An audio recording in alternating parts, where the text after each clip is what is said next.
Hello friends, आज हमारे पास एक डेस्कटॉप के बोर्ड है। और जो डेस्कटॉप के बोर्ड में सबसे ज्यादा जो प्रॉब्लम आता है वो VRM सेक्शन से आता है, स्टैंड बाई सेक्शन से आता है। तो आज हम आपको दिखाएंगे कि VRM सेक्शन को स्टेप बाय स्टेप कैसे चेक करते हैं। अगर आपके भी डेस्कटॉप के कोई भी मदरबोर्ड हो तो उसके VRM सेक्शन से रिलेटेड अगर कोई प्रॉब्लम आ रहा हो तो उसको आप सीमेटिक डायग्राम से कैसे ट्रेसिंग कर सकते हैं, उसमें कहाँ पे प्रॉब्लम है ये कैसे फाइंड कर सकते हैं, तो वो आज हम आपको दिखाने वाले हैं। ये हमारे पास गीगाबाइट का बोर्ड है और आज हम इसको दिखाएंगे कि कैसे हम यहाँ पे VRM सेक्शन का ट्रेसिंग करेंगे। तो हम यहाँ पे 24 पिन ATX कनेक्टर को कनेक्ट कर लिए और ये 4 पिन ATX कनेक्टर है। अब हम यहाँ पे पावर बटन को प्रेस करते हैं ताकि हम आपको सारे वोल्टेज को मेजर करा के दिखा पाए। तो यहाँ पे हमारी जो पावर बटन है इसको हम ट्रिगर करते हैं और ये ट्रिगर किए तो ये हमारा SMPS चलने लगा है। तो अभी हमारा बोर्ड ऑन है। तो ये कंप्लीट ओके है, लेकिन फिर भी हम आपको स्टेप बाय स्टेप दिखाते हैं कि कैसे इसमें आप ट्रेसिंग कर पाएंगे। तो सबसे पहले हम जो चेक करते हैं कि ये हमारा 12 वोल्ट बन रहा है या नहीं बन रहा है, तो हम यहाँ से इसको चेक करेंगे कि ये 12 वोल्ट बन रहा है कि नहीं। तो मल्टीमीटर में देख पा रहे होंगे कि यहाँ पे 12 वोल्ट हमारा बन रहा है और दूसरे पिन में भी अगर देखें तो इसमें भी 12 वोल्ट बन रहा है। तो अब हम आगे का चेक करेंगे। तो उससे पहले हम एक बार हमारी सीमेटिक डायग्राम ओपन किया हुआ है। ये हमारे पास डायग्राम ओपन है, तो हम इसको थोड़ा सा जूम कर लेते हैं ताकि आपको अच्छे से दिख जाए। तो यहाँ पे जो आपको दिख रहा होगा ये एक मॉसफेट है, एक पेयर का है, और नीचे में दूसरा पेयर है और ये तीसरा पेयर है। तो तीनों में यहाँ पे Vin आपको दिख रहा होगा, इसमें 12 वोल्ट इनपुट होता है। तो यहाँ पे जैसे ये इनपुट होगा तो इसके गेट का रिक्वायरमेंट होता है, क्योंकि जब तक ये गेट इनेबल नहीं होगा तो ये पास नहीं करेगा। तो उसके लिए ये गेट जो है वो इस IC से कनेक्टेड है, जो ये VRM IC है।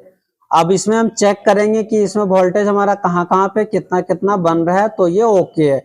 चलिए अब फिर से हम बोर्ड में एक बार चेक करते हैं, फिर IC में आपको सीमेटिक में हम आपको चेक करा के दिखाएंगे। तो यहाँ पे हमारा जो ATX कनेक्टर में यहाँ पे प्रॉपर वोल्टेज बन रहा है। तो आपको जब भी VRM सेक्शन का ट्रेसिंग करें तो आपको हमेशा देखने को मिलेगा जितने कोयल यहाँ पे लगा हुआ रहता है उतने पेयर में आपको मॉसफेट देखने को मिलता है। अगर यहाँ पे देखें तो 1 2 3 कोयल है, तो यहाँ पे 6 मॉसफेट है। तो इतने पेयर में मिलेगा। एक आपका मेन मॉसफेट होता है, दूसरा सपोर्टिंग, तीसरा फिर से मेन और एक सपोर्टिंग। तो अब यहाँ पे अगर हम चेक करें तो इसमें हमारा एक ये मेन मॉसफेट है जिसमें 12 वोल्ट आ रहा है इसके ड्रेन पे। तो ये हमारा मेन मॉसफेट है। फिर दूसरे को छोड़ के फिर अगले को जब हम चेक करेंगे तो यहाँ पे ये हमारा मेन मॉसफेट है और फिर ये लास्ट वाले मेन मॉसफेट है। तो ये सारा हमारा मेन मॉसफेट हो गया। बाकी के जो सपोर्टिंग मॉसफेट है तो उसको एक बार हम चेक कर लेते हैं। तो मेन मॉसफेट में हमारा PCC आ रहा है, इनपुट आ रहा है। अब हम एक बार IC को चेक करते हैं। तो IC को चेक करने के लिए एक बार हम फिर से सीमेटिक को देखेंगे। यहाँ पे देखिए हमारा Vin जो IC का है वो Vin 17 नंबर में आ रहा है। इनपुट जो हो रहा है वो 17 नंबर में आ रहा है और एक आपका VDD में भी आ रहा है इनपुट। तो एक बार हम 17 नंबर में चेक करते हैं क्या इसमें हमारा Vin आ रहा है। तो IC में जब हम चेक करेंगे, ये हमारा IC है जो VRM सेक्शन का IC है। और अगर इसके 17 नंबर पिन को हम देखें तो यहाँ पे हमारा 17 नंबर पिन है।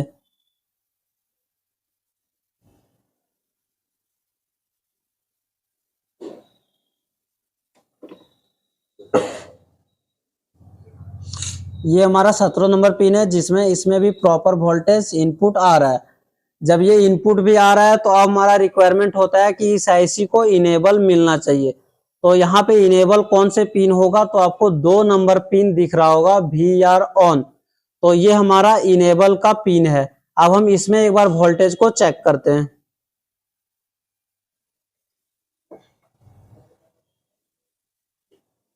ये हमारा जो एक डैश दिख रहा है ये 1 नंबर को पिन को डिनोट करता है और इसी के बगल वाला हमारा दूसरा नंबर पिन होगा। तो हम एक बार दूसरे नंबर में चेक करते हैं। तो यहाँ पे भी 3 वोल्ट बन रहा है, तो ये इनपुट इसको इनेबल भी मिल रहा है। अब इसके गेट में आउटपुट होना चाहिए, बूस्ट वाले में भी वोल्टेज बनना चाहिए। तो एक बार हम बूस्ट वाले को भी चेक करते हैं। अब ये बूस्ट को चेक करने के बाद आपको चेक करना होता है U गेट 1 बूस्ट वाले चेक करने के बाद आपको चेक करना होता है यू गेट वन। अगर आपका प्रॉपर बन रहा है तो आपका फेज आउट होगा, तो फेज वोल्टेज को हम चेक करेंगे। उसके बाद हम एल गेट को चेक करेंगे जो हमारा लोअर मॉसफेट होता है। तो एक पेयर का ये कंप्लीट हो जाएगा, फिर दूसरे पेयर में फिर वही सेम कंडीशन आपको चेक करना होता है। तो इसी तरीके से आप पहले दूसरे तीसरे को चेक कर लेंगे। चलिए अब हम फिर बोर्ड में चेक करके देखते हैं। तो यहाँ से हमारा आईसी का जो रिक्वायरमेंट था वो तो पूरा हो रहा था, तो एक बार हम बूस्ट वाले को चेक करते हैं। बूस्ट वाले चेक करने के लिए इस आईसी के पास आपको एक कैपेसिटर देखने को मिलता है। तो इस कैपेसिटर पे अगर हम देखें तो यहाँ पे भी हमारा प्रॉपर वोल्टेज मिलना चाहिए। तो हम एक बार इसको चेक कर लेते हैं। तो अगर हम बूस्ट वाले कॉइल को चेक करें तो यहाँ पे हमारा कैपेसिटर होता है। इस कैपेसिटर पे अगर देखें तो 6 वोल्ट के लगभग बनना चाहिए।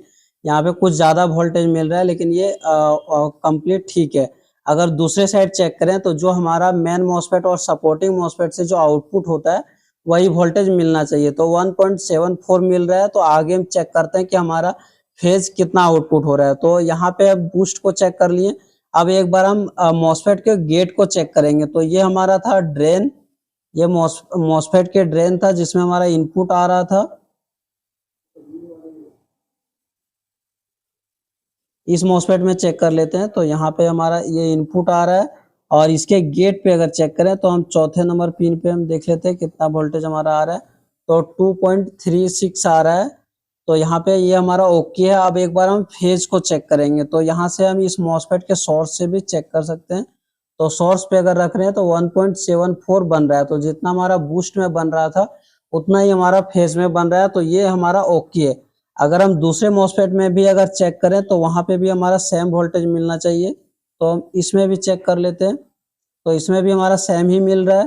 फिर तीसरे वाले में अगर चेक करें तो इसमें भी सेम मिलना चाहिए। तो इसमें भी सेम मिल रहा है। तो यहाँ पे हमारा वीआरएम सेक्शन पूरा ओके हो जाता है। एक बार हम इसको कॉइल में चेक करा के दिखाते हैं।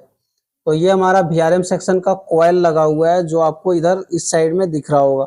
यहाँ पे अगर चेक करें तो यहाँ पे भी हमारा सेम वोल्टेज मिलना चाहिए जो कि प्रॉपर मिल रहा है।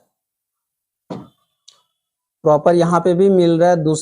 दूसरे कॉइल में अगर चेक करें तो यहाँ पे भी वही वोल्टेज मिल रहा है। और इस तरीके से आप इसको कंप्लीट चेक कर सकते हैं। तो ये जो हमारा गेट था मेन मॉसफेट के, इसमें हमारा मिल रहा था 2.32। तो ये मेन मॉसफेट के लिए था। और सपोर्टिंग मॉसफेट में कितना वोल्टेज मिलेगा तो इसमें 5 वोल्ट से लेकर के 11 वोल्ट तक आपको मिल सकता है। और इसके जो फेज होता है उसमें आपको 0.5 वोल्ट से 1.8 वोल्ट तक आपको मिलता है। तो ये आपका ओके होता है। अलग अलग बोर्ड के हिसाब से अलग अलग वोल्टेज आपको मिल सकता है। और ये हमारा होता है सीपीयू का ऑपरेटिंग वोल्टेज। ये वोल्टेज अगर आपका मिसिंग होता है तो सीपीयू आपका वर्क नहीं करेगा। लेकिन बहुत सारे कंडीशन में ऐसा होता है कि आपका सीपीयू खराब होता है। तो इस सेक्शन को चेक करने से पहले आपको एक बार सीपीयू ओपन करके आपको चेक करना है। अगर आपके बोर्ड में शॉर्टिंग बता रहा है वीआरएम सेक्शन में, तो सबसे पहले आप सीपीयू को बाहर निकालेंगे और फिर से ग्राउंड से चेक करेंगे कि जो आउटपुट कॉइल में शॉर्टिंग बता रहा था, ग्राउंड से बीप कर रहा था, वो हट गया या नहीं हटा। अगर नहीं हटता है सीपीयू निकालने के बाद तो आप वीआरएम सेक्शन को स्टेप बाय स्टेप चेक करेंगे। अगर वो सीपीयू निकालने के बाद हट जाता है तो आपका सीपीयू शॉर्ट है और आपको सीपीयू चेंज करने का जरूरत है। तो इस प्रकार से आप कंप्लीट वीआरएम सेक्शन को चेक कर सकते हैं। अगर आपको लैपटॉप डेस्कटॉप रिपेयरिंग सीखना हो तो आप हमारे इंस्टीट्यूट एसएमटीसी धनबाद को ज्वाइन कर सकते हैं। हम यहाँ पे card level chip level training कराते हैं लैपटॉप डेस्कटॉप के। और भी हमारे इंस्टीट्यूट में कोर्सेस होते हैं mobile repairing, laptop repairing, AC fridge cooler, house wiring, stabiliser.